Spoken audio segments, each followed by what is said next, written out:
In this video, I'm going to show you how to install this TRQ window regulator with motor on this rear door of this Chevy Silverado. The process for the left and the right doors is exactly the same, so let's get started. There are two little covers that we have to remove, one here and one here, so we can access some hardware for the door panel. So I'm going to take a little pocket screwdriver and try to pop these up, just like that. And this one over here. There are now three 10mm bolts we have to remove. Let's start with this one. You should be able to get a socket and ratchet in here and break this free, remove it the rest of the way. And two more in here from the grab handle, also 10mm in size. I'm just going to speed up the process.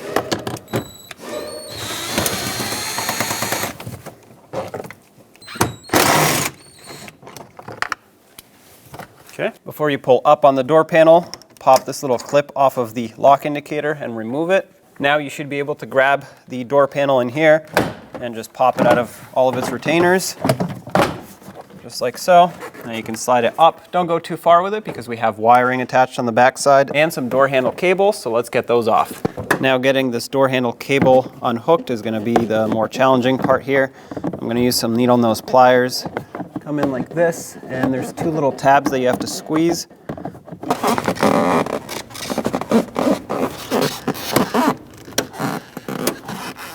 And now the window switch. Just grab the connector, press on the tab, and slide it straight down.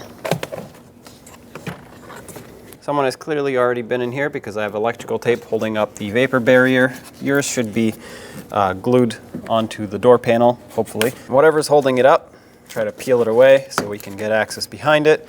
There should also be butyl tape on the sides. Careful with that, you don't want to get it on your clothes or in your hair. That'll be very difficult to get off. With these, I personally like to just get them completely out of the way so that they don't hang around here and get in my way. This is personal preference. I like to take this bracket here off because it gives us a lot more space to work with, and it's really only 3 bolts, so it's fairly quick for a lot of extra space. So take your 10mm socket, take all 3 bolts out.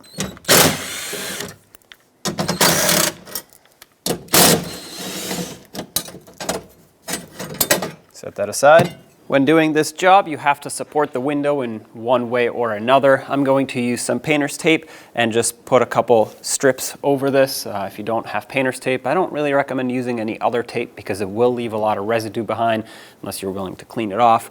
But you can also buy some suction cups that hold it, or you can have an assistant, or you could just remove the glass altogether, but it's more difficult to do that than pretty much anything else on this window. So having said that, let's support the glass. I'm going to use tape, like I said. You can use whatever you have. In order for the tape to stick, it's important that the glass is clean.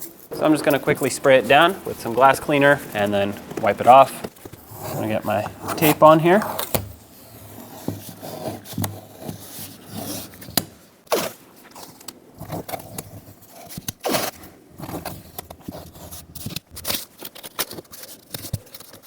I have 3 strips of about 1-inch wide tape. That should be plenty to support this window.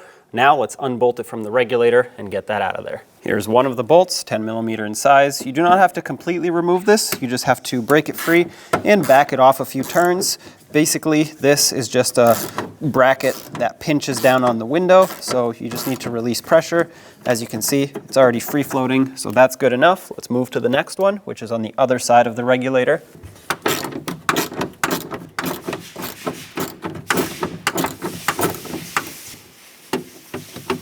That's good too. Before unplugging the motor, turn on the ignition and let's roll the window down so that the regulator can come off of the window and we can actually remove it. Otherwise, there's still pressure being put upwards on the window, on the glass itself. You can take the whole door panel and bring it here, or you could just press upwards from the back side of the window switch and pop it out, plug it in, and roll the window down.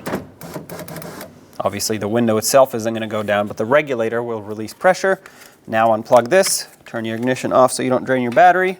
Unplug the window motor.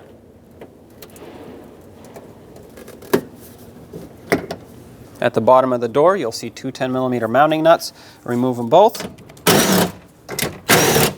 In the center here, there's another 10mm bolt. Take that one out. This holds the motor. And then at the very top, two 10mm mounting bolts, which you do not have to remove completely because they're slotted, so you can just pull the regulator up and then out. Okay, that should be plenty. All right, push the regulator up so it can come out of the bottom studs. Lift it up, get it through the slots on the top here, and fold it into itself basically. And take it out through this wide opening. There it is. Take the new regulator and slide it into the door, just like so. Whichever side lines up first, hook it onto the top. There we go. I'm not going to tighten these up yet because I want to make sure that everything else lines up. Get the two bottom studs through.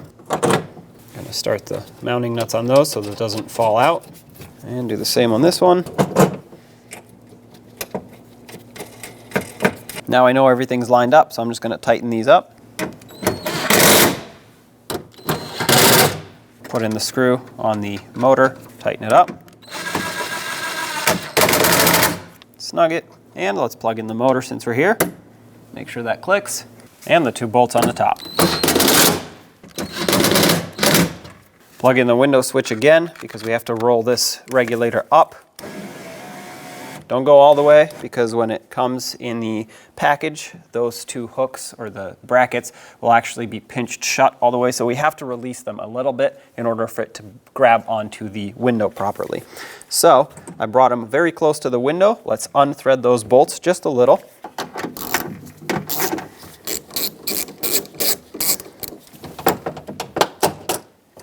And I'm going to do the same to the other one.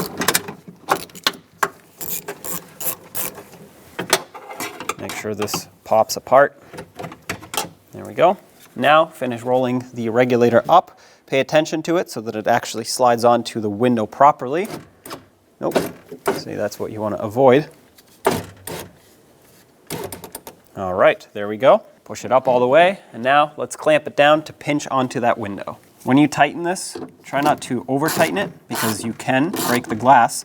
That's worst case scenario. Best case scenario, you strip out the fitting on this screw, but you want to just snug it and leave it at that. Of course, do the same to this one over here.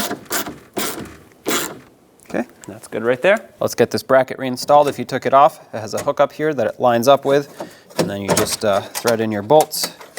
Make sure all the J-nuts are still in position so that the bolts can actually thread on.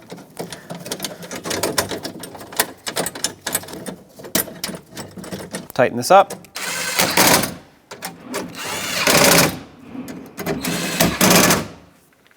Let's get the vapor barrier back on. If you can stick it back with its original butyl tape, go ahead and do that. Make sure all of your wires and cables that have to poke through are actually through here.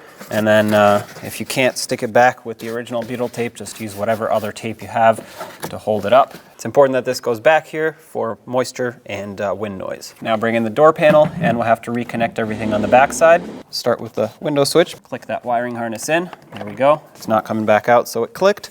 Now let's get the door latch cable hooked on. Slide the cable through this opening and then push the cable down until it clicks. That locks it in. Now bring the door panel up and over at the top. Make sure it sits into this window seal. Then line up the push clips that are all around here. Once they do line up, tap them in. As long as you have no gaps all around the edge, you're good to go. Reinstall the door lock indicator. Press it down until the clip lines up with the bottom of this bezel here. Press the clip in, and at this point, this should be perfectly lined up for the lock and unlock indication. Tighten it up. Once it bottoms out, just give it a little extra to snug it up. That's it, you don't want to break anything in here. And might as well cover up the hole at this point. There we go. And do the same to these over here. Let's cover this up as well. And there you have it. Door panel's back on and job is done.